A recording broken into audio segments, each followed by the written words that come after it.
Earth had long ceased believing it was alone.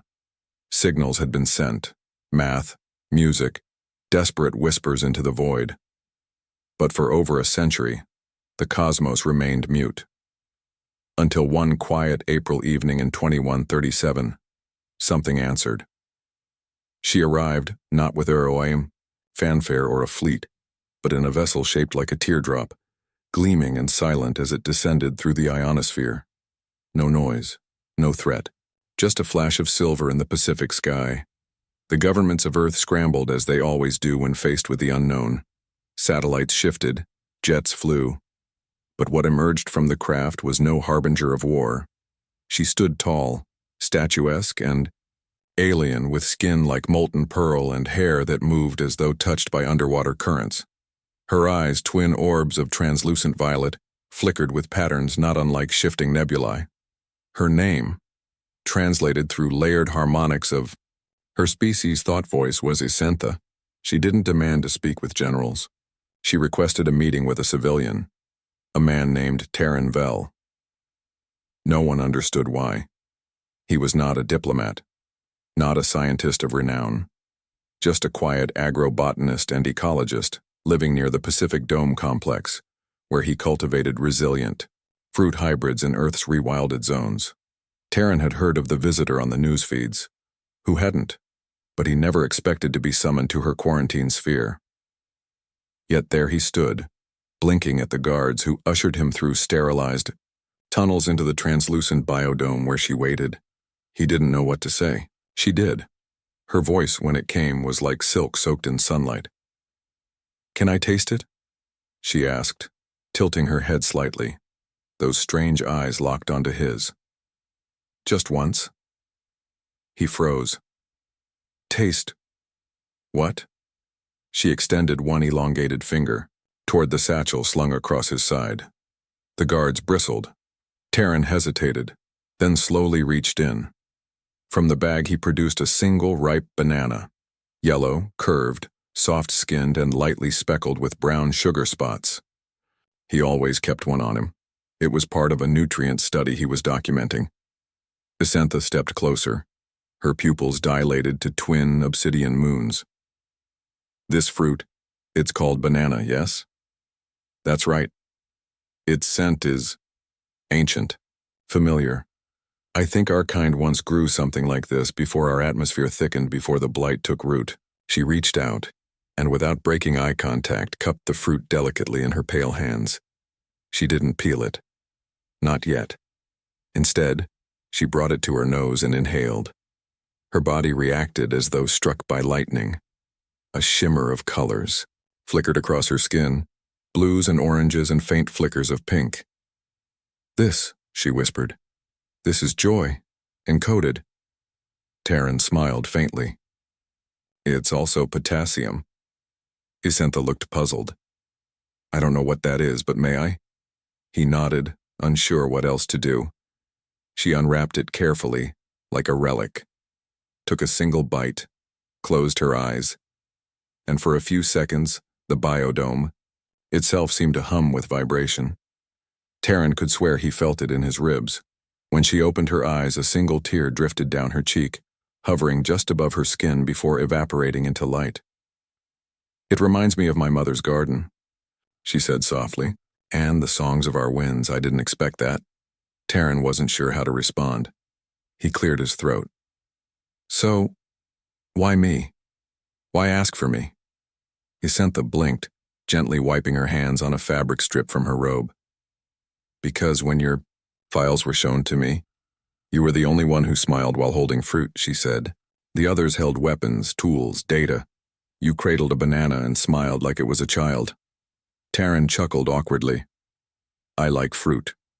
"Yes, and you tend it, not consume it greedily. That's rare."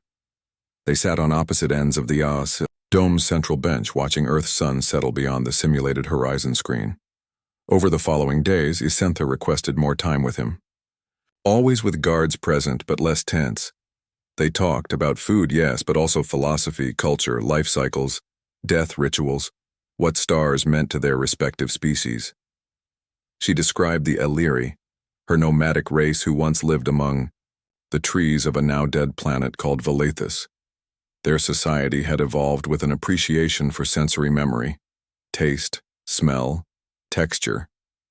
To them, food wasn't just sustenance. It was history encoded in flavor. Terran told her of Earth's mistakes, the hunger that came from greed, the soil poisoned by short-term thinking, but also the recovery, the way humanity clawed itself back from the brink, not by dominance, but by finally learning to listen to ecosystems. One day, under tight surveillance, she asked to visit a rewilded orchard outside the dome's perimeter. After days of debate, the council allowed it, trusting the biolocks and the fail-safes. Isentha stood among the tall banana trees, tracing the waxy leaves with reverent fingers. "You cultivate memories," she said. "Your planet sings through these."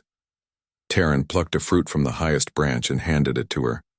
"I never thought I'd be sharing bananas with someone from another galaxy," he muttered. Isentha smiled, her teeth small and slightly crystalline. "I never thought I'd find something so tender on a planet so loud." That night the wind stirred.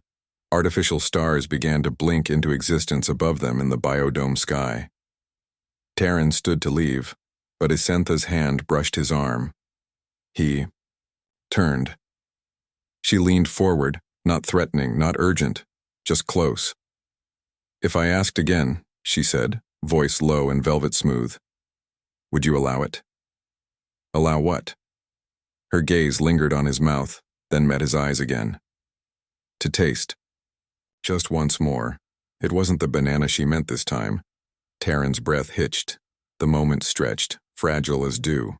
The air between them shimmered, not from the orchard dome's humidity but from something unspoken. A tension born not of fear, but of possibility. Terran blinked, unsure if what just passed between them was real or some vivid hallucination born from weeks of overwork and alien diplomacy. But Isentha didn't flinch. She didn't retreat. She waited, still as moonlight, her violet eyes flickering with something tender. Something like longing. "Maybe," he said, voice rough. "But not under surveillance." She nodded once. "Then take me where they do not watch." A dangerous suggestion, but Isentha wasn't a prisoner, she was a guest. An unprecedented one, yes, but still protected by fragile trust. That night, when the biodome's occupants entered rest cycles, he returned to her habitat. The hidden maintenance pulse code he tapped into the system flickered green. Surveillance. Blind spots opened for exactly 78 minutes.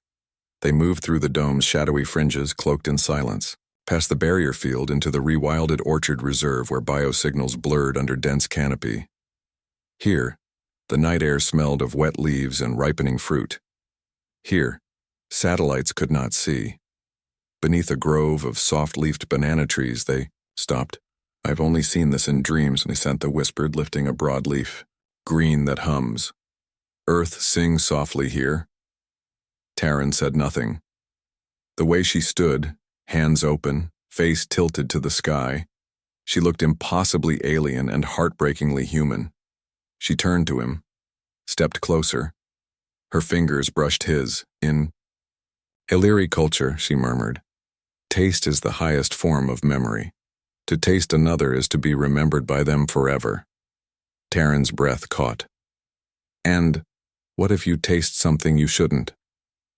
Her eyes, glowing faintly now, held his. "Then the memory lives in defiance, and that too has beauty." Her hand rose, slow and reverent.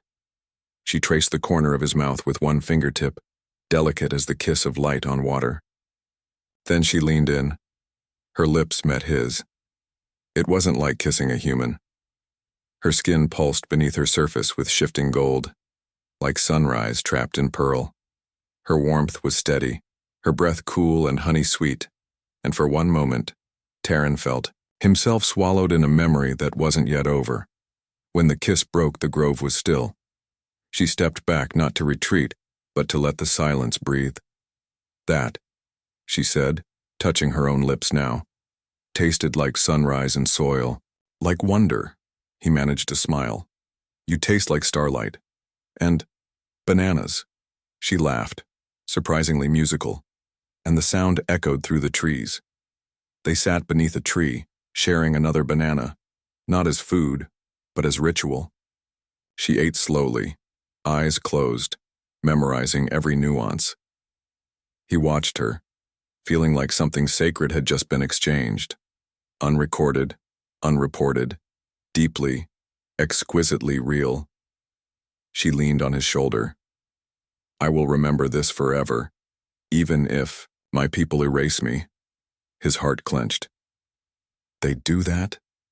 She nodded. Emotional attachment to primitives is forbidden. Our neural archives purge such entanglements for continuity. But she reached into a pouch and revealed a translucent seed-like crystal.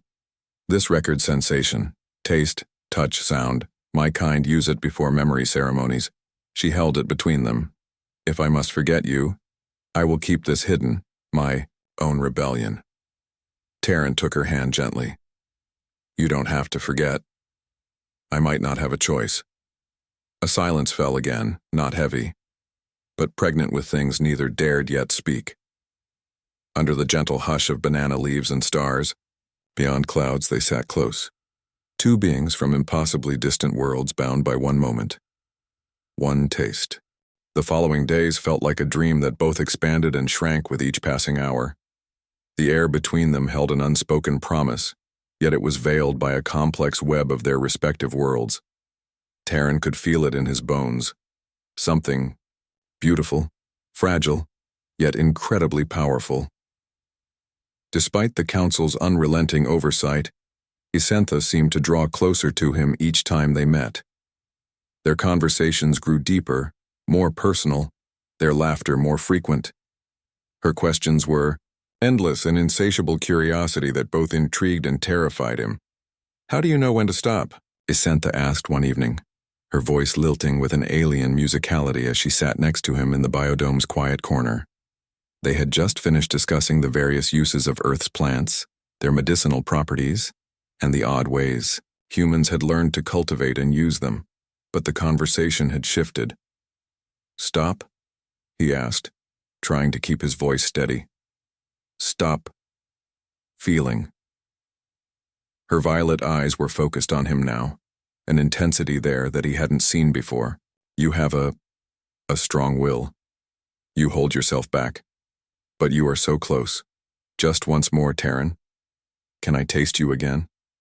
Taryn's heart skipped a beat. He swallowed hard, feeling the weight of her words and the rising tide of desire that surged between them like a living thing. You know what you're asking? He murmured, his voice thick with emotion. He could see it in her eyes.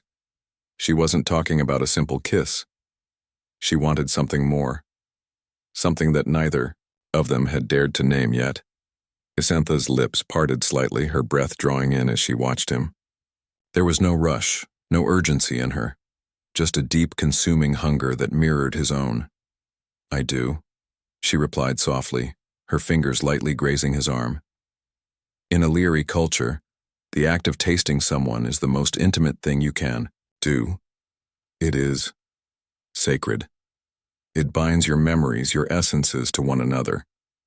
It is eternity. Taryn could feel his pulse in his throat, a thundering beat that echoed louder with every passing second. He knew the implications. If he allowed himself to fall into her world, there would be no turning back. Their connection would be something unbreakable, something that would either bring them closer than anything he had ever known, or shatter them both irreparably.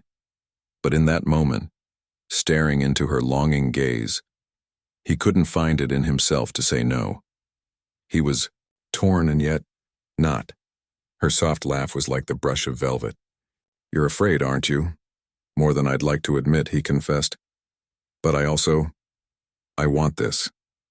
Isentha didn't smile, not fully. Instead, she reached out to him, her hand trembling ever so slightly as it touched his cheek. Then let it be our memory, she whispered, and the words felt like a sacred vow. Slowly, carefully, Taryn leaned in. His lips met hers, Not like before, when it was tentative and experimental.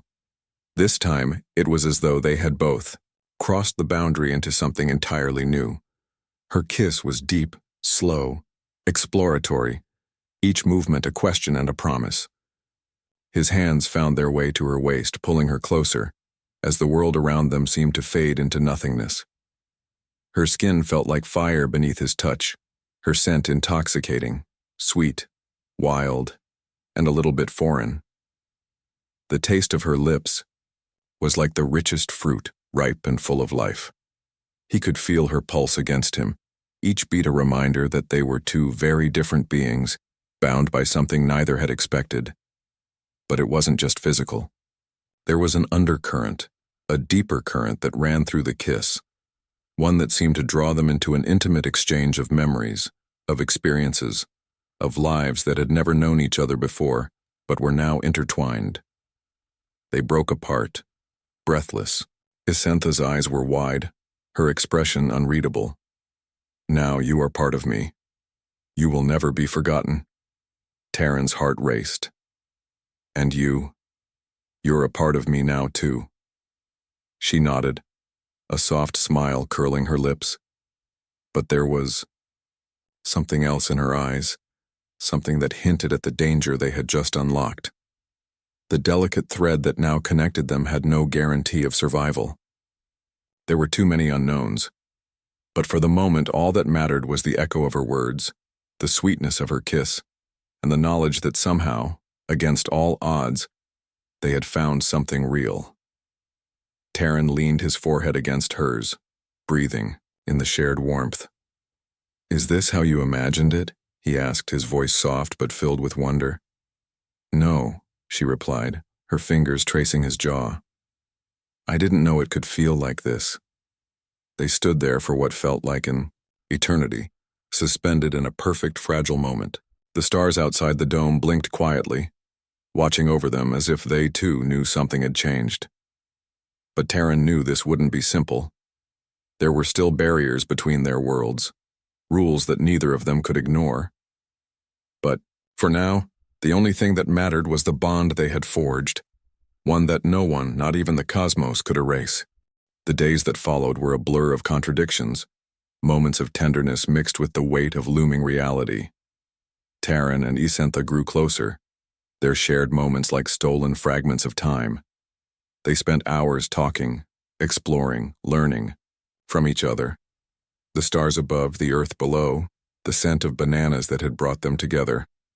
Everything seemed to fade into the background whenever they were in each other's presence. But the tension never truly left. There were still the looming questions, the political pressures, the cultural divides, the undeniable differences between their worlds. For all the beauty they had discovered in each other's presence, there was a sharp edge to it, a sense that they were playing with forces far beyond their control. Taryn knew that his feelings for Isentha were no simple attraction. She had become more than just an alien visitor. She had become part of his world, part of him. The bond between them, formed in the quiet, intimate moments they shared, had woven its way into his heart. But he could also feel the weight of the secrets she carried, the burden of a future neither of them could predict. And Isentha, her eyes, which once held the quiet wonder of an explorer, now carried something heavier, a sorrow perhaps, or a quiet acceptance. She had shown him the beauty of her people's history, their connection to the universe, their fleeting moments of joy. But she had also shown him the pain of her race's past, the destruction of Velethis, the loss of home and family. She had made a choice to stay, to taste the fleeting sweetness of Earth, and perhaps in some ways she had chosen him as well. But what did that mean for them? Could it last? Could the bond they shared survive the forces that threatened to pull them apart? One evening, as they sat beneath the stars, their usual quiet reverie disrupted by the soft hum of the biodome systems, Taryn spoke. "You can't stay forever, can you?" His voice was barely a whisper, heavy with the weight of all the more unspoken words between them. Isentha's gaze remained on the horizon, her violet eyes distant as if she were staring beyond the stars. "No, my people. They are waiting for me. And I. Her voice faltered for just a moment.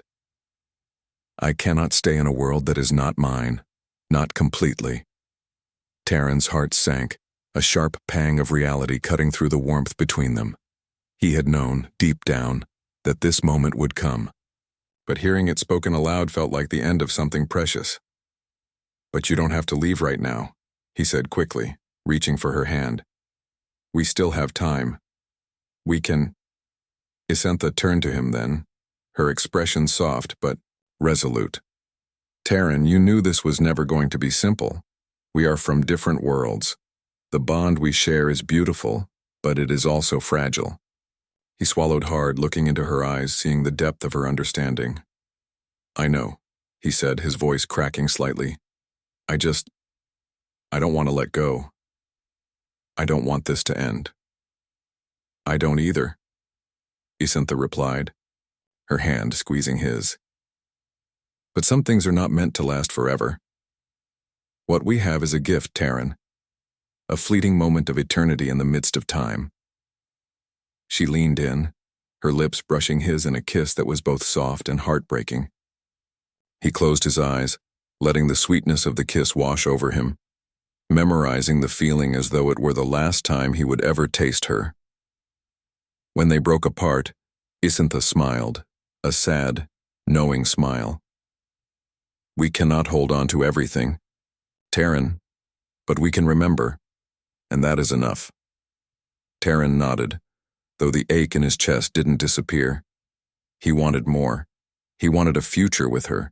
He wanted to be with her, to share more moments, more memories. But as she said, not everything could last, and perhaps this moment, this connection, was all they were meant to have. I will never forget you, he said, his voice thick with emotion. Isentha smiled, her eyes softening. And I will never forget you either. Even if the stars burn out, even if the winds die, this will live on. She touched his chest over his heart, a gesture of finality. Our memories are ours to keep. For the rest of the evening, they stayed together, speaking little but sharing everything. The sky above them flickered with distant stars, and the gentle scent of ripened bananas filled the air, a reminder of how something as simple as fruit had changed their lives forever. When the time came for her departure, Taryn stood at the edge of the biodome, watching as Isentha stepped into the ship that would take her back to the Illyri. The moment was surreal, like a dream fading in the early morning light. Isentha turned before entering the ship, her violet eyes locking with his one last time. Goodbye, Taryn, she said softly, her voice carrying across the distance between them. Goodbye, Isentha, he whispered back, and then, with a soft hum of energy, her vessel lifted from the ground, disappearing into the sky, leaving behind only the echo of her presence in the air. Taryn stood there, alone, but not truly, empty. In his heart he carried the memories of her, of their time together, the taste of her kiss, the warmth of her touch, the shared moments of wonder and connection. As the stars flickered above, Taryn realized that some bonds, no matter how fleeting, were destined to last forever. And while Isentha had returned to her people, their memory of each other would never fade. After all, some tastes are too sweet to ever forget.